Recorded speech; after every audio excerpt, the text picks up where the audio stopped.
परभणीकरांची अनेक दिवसांची पावसाची प्रतीक्षा अखेर संपली। शेतकऱ्यांची पेरणीची लगबग सुरू।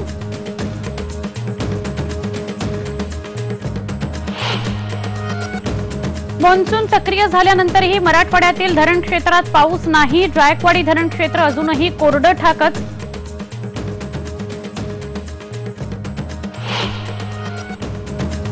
मेळघाटमध्ये पुनर्वसनाच्या मागणीसाठी बच्चू कडूचं आदिवासी बांधवांसह ठिय्या आंदोलन। दोषी वनाधिकाऱ्यांना निलंबित करण्याची मागणी।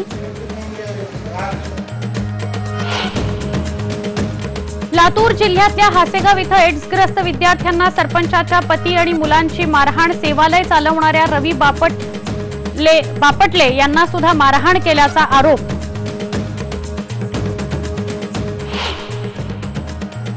दुप्पट रकमेत वह्या खरेदी करण्याचा आदिवासी विभागाच्या अधिकाऱ्यांचा डाव फसला। मुख्यमंत्र्यांच्या हस्तक्षेपामुळे राज्याचे 15 कोटी रुपये वाचणार।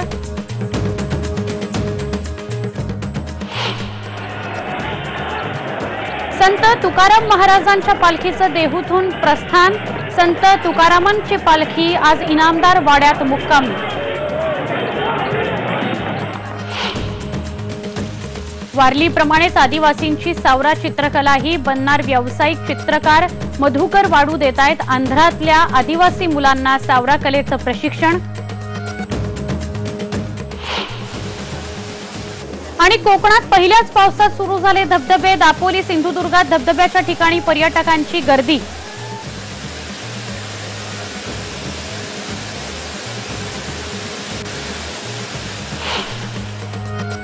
नमस्कार, मी सुवर्ण जोशी। दिवसभरातल्या गावाकडच्या घडामोडी आपण या बुलेटिन मध्ये पाहणार आहोत। पावसानेच या बुलेटिनची सुरुवात करूया, कारण पाऊस आता वेगवेगळ्या भागामध्ये महाराष्ट्राच्या सुरू झालेला आहे। वर्ध्यामध्ये पाऊस सुरू झालेला आहे। पंधरवड्यात पूर्ण झालेल्या पेरणीमुळे जिल्ह्यातील शेतकरी पावसाची खरं तर चातकासारखी वाट पाहत होता आणि त्याची ती प्रतीक्षा संपली। उद्या म्हणणारा म्हणजे कधी येतो, आज येतो उद्या येतो असं म्हणणारा हवामान खात्याचा अंदाज खरा ठरला। पेरणी आटोपल्यामुळे दुबार पेरणीचं संकट खरं तर शेतकऱ्यांवर होतं, मात्र आज पावसाने दमदार वर्ध्यामध्ये हजेरी लावली आणि त्यामुळे पेरणी झालेली आहे, काहींची पेरणी उरलेली आहे, त्यामुळे संकट शेतकऱ्यांच्या डोक्यावरचं टळलेलं आहे। हवामान खात्यानं जो अंदाज वर्तवलेला होता त्याप्रमाणे उशिरा का होईना पाऊस आलाय आणि आज दिवसभर वर्ध्यामध्ये पावसानं दमदार हजेरी लावली, त्यामुळे शेतकऱ्यांच्या आशा पल्लवित झाल्या। हिंगणघाट, वायगाव, अल्लीपूर, सेलू, देवळी या सगळ्या भागात पावसानं हजेरी लावली, त्यामुळे शेतकरी सुखावलेला आहे।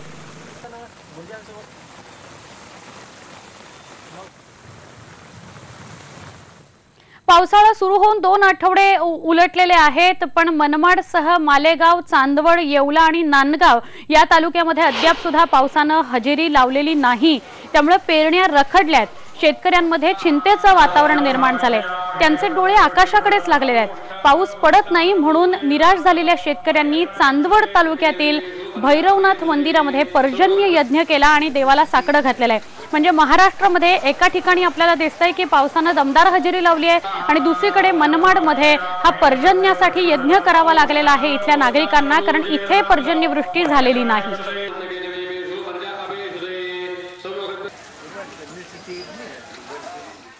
बेकार परिस्थिती आली आहे। 3 वर्षापासून हल्ली दुष्काळ आहे सारखा। 3 वर्षापासून दुष्काळ असल्यामुळं हवामान खात्याने सांगितलं की चालू वर्षी भरपूर पाऊस पडणार आहे, तरी पाऊस अजून सुद्धाही नाही। सर्व शेतकऱ्यांनी शेतीची सर्व तयारी करून ठेवलेली, पेरणीच्या तयारी ते पण पाऊस नसल्यामुळं पेरणी थांबून गेली। पेरणी थांबल्यामुळं आता पाऊस कधी पडतो आणि केव्हा पडतो, केव्हा पडाला ती पेरणी केव्हा होईल, तर वेळेवर जर झाली नाही तर खूप मोठी नुकसान होणार आहे शेतकरी। अजून पाऊसच झाला नाही तर पेरणीचा विषय नाही ना। पेरणी करायला जनावराला चारा नाही, पेरणी करायला पाऊस नाही, अजून कुठलाच म्हणजे एक सुद्धा पाऊस झाला नाही आत्तापर्यंत। पाऊस लवकर नाही झाला तर पेरणी उशिरा होणार, पिकावर परिणाम होणारच। पाहिजे ते समाधानकारक उत्पन्न भेटणार नाही, शिवाय नंतर आत्ता झाल्यानंतर नाही झालं तर दुबार पेरणीची वेळ येणारच। मराठवाड्यातला बहुतांश भाग हा आत्तापर्यंत कोरडा टाकच होता, पण परभणी जिल्ह्यामध्ये शेतकऱ्यांनी पेरण्यांना प्रारंभ केलाय। 2 दिवसांपूर्वी जिल्ह्यात समाधानकारक पाऊस झालाय, म्हणजे 2-3 दिवस समाधानकारक पाऊस होतोय परभणीमध्ये, त्यामुळे बळीराजाला दिलासा मिळाला आणि पेरण्यांना सुरुवात केलेली आपल्याला पाहायला मिळते। परभणी, पालम, सोनपेठ, पाथरी या 4 तालुक्यांमध्ये शेतकऱ्यांनी पेरण्यांना सुरुवात केलेली आहे। जून महिन्यात केवळ 93 मिलीमीटर पाऊस झालाय आणि आतापर्यंत केवळ 10% पेरण्या पूर्ण झाल्यात। यामुळे येणाऱ्या काही दिवसात सर्वत्र जोरदार पावसाची गरज निर्माण झालेली आहे, तशी अपेक्षा परभणी आणि आजूबाजूच्या जिल्ह्यातले शेतकरी करतायत। बातमी बुलढाण्यामधून आहे। बुलढाणा जिल्ह्यामध्ये महाराष्ट्र बँकेच्या मॅनेजर विरोधात स्वाभिमानी शेतकरी संघटना आक्रमक झाली। ऐन पेरणीच्या दिवसात शेतकऱ्यांना वेठीस धरणाऱ्या बँक मॅनेजर महेंद्र रॉयला तात्काळ निलंबित करण्याची मागणी करत स्वाभिमानीच्या कार्यकर्त्यांनी बँकेसमोर अर्धनग्न आंदोलन सुरू केलं। पुनर्गठन द्या अन्यथा उठणार नाही, शेतकरी संघटनेनं असा पवित्रा घेतला। महेंद्र रॉय या बँक मॅनेजरमुळे नामदेव मिसाळ या शेतकऱ्यांना आत्महत्या केल्याचा आरोप करत त्यांच्यावर मनुष्यवधाचा गुन्हा दाखल करा अशी मागणी स्वाभिमानी शेतकरी संघटनेनं केली आहे। दरम्यान शेतकरी संघटना आक्रमक झाल्यानं घटनास्थळी पोलीस बंदोबस्त ठेवण्यात आला होता। महाराष्ट्र बँकेच्या खामगावच्या गेटवर आंदोलन झालं होतं।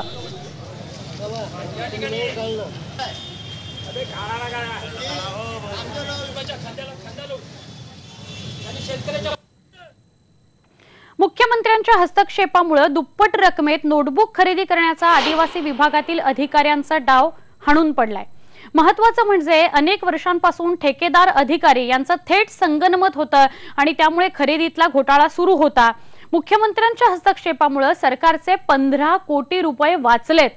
मुख्यमंत्र्यांच्या आदेशानुसार या निविदा खरेदीची वित्त विभागाने चौकशी केली आणि चढ्या दराने निविदा काढणारे अधिकारी उघडे पडलेत। त्यामुळे शालेय साहित्याची 25 कोटी रुपयाला होणारी खरेदी केवळ 10 कोटी रुपयांमध्ये होणार आहे। गेल्या अनेक वर्षांपासून सुरू असलेल्या या घोटाळ्यातील दोषी अधिकाऱ्यांकडून हा पैसा वसूल करावा अशी मागणी तक्रारदार राजेश नहार यांनी केली आहे। या सगळ्या प्रकरणाबद्दल अधिक सांगतायत आमचे नाशिकचे प्रतिनिधी प्रशांत बाग। राज्यातील आदिवासी समाजातील मुलांना जे दराखोरात राहणारे आदिवासी या सगळ्याच मुलांना योग्य शिक्षण मिळावं, योग्य त्या आरोग्य सुविधा मिळाव्या आणि याकरता मुख्य प्रवाहात आणण्यासाठी म्हणून आदिवासी आयुक्त कार्यालय राज्याचं हे नाशिकला आहे।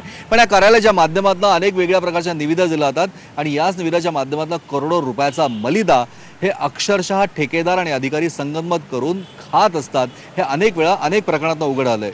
याच प्रकरणात याच ठिकाणी या कार्यालयाच्या माध्यमातून विद्यार्थ्यांना वुलनचे स्वेटर 2100 रुपयाचा स्वेटर जो 300 रुपयाला मिळतो तो देण्याचा सुद्धा घाट घातला होता। IBN लोकमतने हे प्रकरण उघडकीला आणलं आणि त्यानंतर मात्र ती खरेदी निविदा प्रक्रिया थांबवली आणि याच गेल्या शैक्षणिक वर्षात राज्यातल्या आदिवासी विद्यार्थ्यांना शालेय साहित्य म्हणजे नोटबुक देण्यासाठी म्हणून सुद्धा मोठ्या प्रकारच्या निविदेचा घाट घातला होता। पण या पूर्ण प्रक्रियेमध्ये खूप मोठा घोळ झाल्याचं लक्षात आल्यानंतर गेल्या वर्षी निविदा प्रक्रिया थांबवली होती, पण यावर्षी पुन्हा ही निविदा प्रक्रिया समोर आली आणि एक धक्कादायक प्रकार उघडकीला आला। अक्षरशः मुख्यमंत्र्यांनी स्वतः या प्रश्नात लक्ष दिलं गेलं। या आदिवासी विभागाचे अधिकारी शिंदे असो की आदिवासी आयुक्त देवडा असो, या सगळ्याच अधिकाऱ्यांचं ठेकेदारांशी संगनमत आहे का असाच प्रश्न या घोटाळ्यानं उघडकीला आलाय। हा प्रश्न हा सगळा विषय मुख्यमंत्र्यांकडे गेल्यानंतर मुख्यमंत्र्यांनी या प्रकरणाच्या फायटिंगवर थेट प्रश्न उपस्थित केला। आपण बघतोय मुख्यमंत्र्यांची हीच आहे ती टिप्पणी, ज्या टिप्पणीमध्ये त्यांनी स्पष्टपणे लिहिले की I am not satisfied with the findings of this report.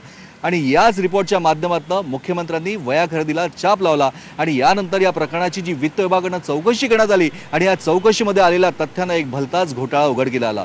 अवघ्या 34 रुपयामध्ये या आदिवासी विकास आयुक्त कार्यालयाकडून नोटबुक 200 पेजेसची खरेदी केली जात होती। ही आज नाही तर गेल्या अनेक वर्षांपासून ती आता या नवीन फाइंडिंग्समुळे आता 13 रुपयाला खरेदी केली जाणार आहे। तर याचबरोबर जी 100 पेजेस नोटबुक होती, जी 21 रुपयाला खरेदी केली जात होती, ती आता 6 रुपये 66 पैशाला खरेदी केली जाणार आहे। लक्षात घ्या की 25 कोटीची खरेदी प्रस्तावित होती आणि नंतर 11 कोटीला मंजूर झाली आणि ही खरेदी आता अवघ्या 6.5 कोटी रुपयात होऊ शकते हे स्पष्ट झालंय।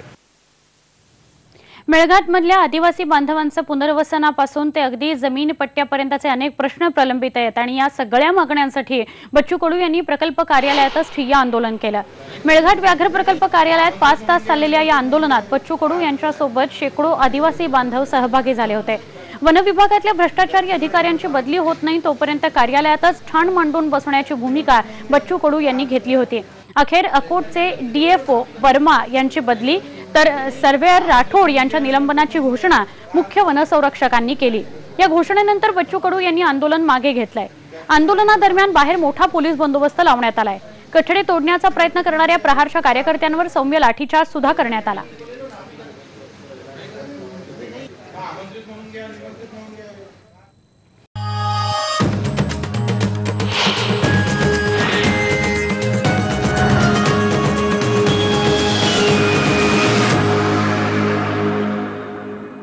आदिवासींचं वारली पेंटिंग आता खरं तर जगभरामध्ये पोहोचलेलं आहे, पण या कलेशी मिळती जुळती सावरा ही कला अजून सुद्धा आदिवासी पाड्याबाहेर पडू शकलेली नाही आणि म्हणूनच पालघरचे ख्यातनाम वारली चित्रकार आणि या कलेचे अभ्यासक मधुकर वाडू हे आता आंध्र प्रदेशातल्या सावरा आदिवासींना या कलेचं व्यावसायिक प्रशिक्षण देत आहेत.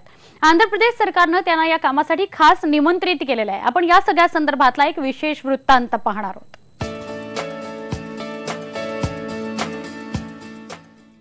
हे आहेत वारली चित्रकलेचे अभ्यासक मधुकर वाडू.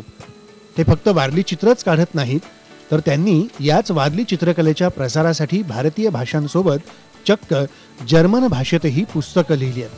त्यांच्या याच कार्याची दखल घेऊन आता आंध्र प्रदेश सरकारनं त्यांना सावरा चित्रकलेच्या प्रसारासाठी विशेष निमंत्रित केलंय. वारली चित्रकला शिकवण्यासाठी जात आहे 3 महिने आणि तिथे त्यांना पेंटिंग शिकवत आहे. तर सावरा पेंटिंग आणि वारली पेंटिंग हे त्या साम्य आहे. त्यांची पेंटिंग आणि वारली पेंटिंग यांचे अगदी मिळतं जुळतं संबंध तिथे दिसून आल्यामुळे त्यांना आता मी ती वारली पेंटिंग शिकवतो. तर ही पेंटिंग आता जगभरात पसरवण्याचा माझा प्रयत्न आहे, सावरा पेंटिंग वारली पेंटिंग बरोबर. आंध्र प्रदेश आणि ओडिसाच्या सीमेलगतच्या दुर्गम भागात सावरा आदिवासी जमात टेकड्यांवरून पारंपरिक पद्धतीने राहते, पण त्यांच्या सावरा कलेला वारलीसारखी प्रसिद्धी आजवर मिळत नव्हती. म्हणूनच मधुकर वाडू यांचं हे कार्य निश्चितच कौतुकास्पद म्हणावं लागेल. नीरज राऊत, IBN लोकमत, पालघर. आता पाहूया आषाढी वारी संदर्भातल्या बातम्या.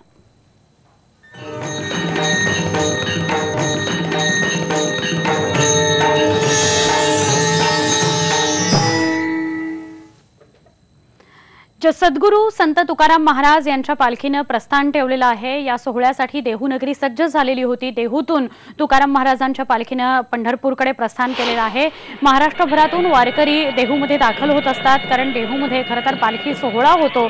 131वा पालखी सोहळा यावर्षी साजरा करण्यात आला आणि त्यानंतर पालखी प्रस्थान ठेवत असते पंढरपूरकडे. राज्यातील सत्ताधारी पक्षातील अनेक महत्त्वाचे मंत्री आणि विरोधी पक्षातले नेते हे संत तुकाराम महाराजांच्या पालखी सोहळ्यासाठी देहूमध्ये दाखल झालेले होते. सुधीर मुनगंटीवार सुद्धा, तसंच माजी सहकार मंत्री हर्षवर्धन पाटील सुद्धा, पाणी पुरवठा मंत्री बबनराव पाचपुते सुद्धा या सोहळ्यासाठी सहभागी झालेले होते. या सगळ्यांच्या हस्ते शासकीय पूजा करण्यात आली. तुकाराम महाराजांच्या पालखीनं त्यानंतर प्रस्थान केलं.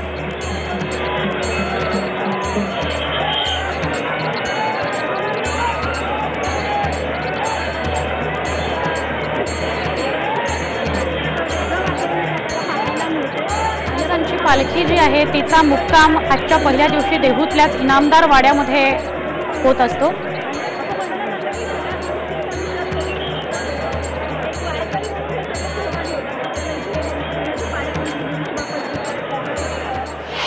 संत तुकाराम महाराजांचा 331वा पालखी सोहळा श्री क्षेत्र देहूमध्ये मोठ्या उत्साहात पार पडत आहे. एकंदरीत काय महत्त्व आहे या आजच्या या पालखीचं आणि आजची जी पालखी आहे ती पंढरपूरकडे मार्गस्थ झालेली आहे. आजचा जो विसावा आहे तो इनामदार वाड्यात आहे. आपण जाणून घेऊया या इनामदार वाड्यात या पालखीचा आजचा मुक्काम आहे. काय एकंदरीत या आजच्या मुक्कामाबद्दल आपल्याबरोबर मोरे जे आहेत ते इनामदार वाड्याचे प्रमुख आहेत, ते सांगतील. दिलीप मोरेकडनं आपण सरांकडनं पूर्ण माहिती घेऊया. सर, काय सांगाल आजच्या या विसाव्यात? आज 331वा तुकाराम महाराजांचा पालखी सोहळा प्रस्थान करत आहे. त्यांचे तृतीय चिरंजीव नारायण महाराज, त्यांचे तृतीय चिरंजीव नारायण महाराज त्यांचा हा राटावाडा आहे. परंपरेनुसार येथे पहिला मुक्काम होतो. इथून नंतर आकुर्डीला मार्गस्थ पालखी होती. इथं पालखी आल्यानंतर आरती होती. आरती झाल्यानंतर संध्याकाळी 7 ते 9 कीर्तन होतं. 7 ते 9 कीर्तन झाल्यानंतर जागर होतो व पुन्हा सकाळी 7 ते 9 कीर्तन होतं व कलेक्टर SP साहेबांच्या हाती इथं महापूजा होती व 10:30ला पालखी आकुर्डी मुक्कामी मार्गस्थ होती. एकंदरीत हा जो पालखीचा प्रवास आहे तो उद्या सकाळी 10 ते 11 या दरम्यान जो आहे तो पुढे पंढरपूरकडे मार्गस्थ होणार आहे। वारकरी जे आहे आपल्या खांद्यावरती भगवी पताका घेऊन भगवा झेंडा घेऊन पुढे मार्गस्थ होणार आहे। या भगव्या झेंड्याचं महत्त्व म्हणजे भ म्हणजे भयमुक्त, ग म्हणजे गर्व असलेला आणि वा म्हणजे वासना नसलेला, असा हा भगवा पताका खांद्यावर घेऊन उद्या जो वारकरी आहे तो मोठ्या अभिमानाने मार्गस्थ होणार आहे तो पंढरपूरकडे। IBN लोकमतसाठी अनिश शेख, देव।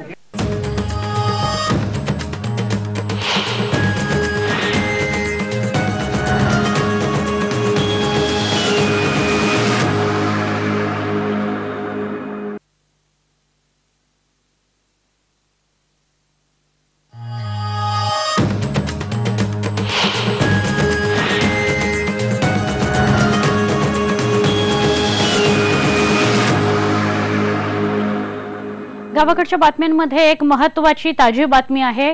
कोकण रेल्वेची वाहतूक ठप्प झालेली आहे। राजधानी एक्सप्रेसच्या इंजिनात बिघाड झालाय, त्यामुळे चिपळूण आणि अंजनी या स्थानकादरम्यान राजधानी थांबली आहे। बदलीचं इंजिन जे आहे ते चिपळूणला रवाना झालेलं आहे, पण तुर्तास तरी कोकण रेल्वे ठप्प आहे। राजधानी एक्सप्रेसच्या इंजिनमध्ये बिघाड झाल्यानं ती एक्सप्रेस या रुळांवर थांबू नये आणि त्यामुळे कोकण रेल्वे जी आहे त्याची वाहतूक ठप्प झाली।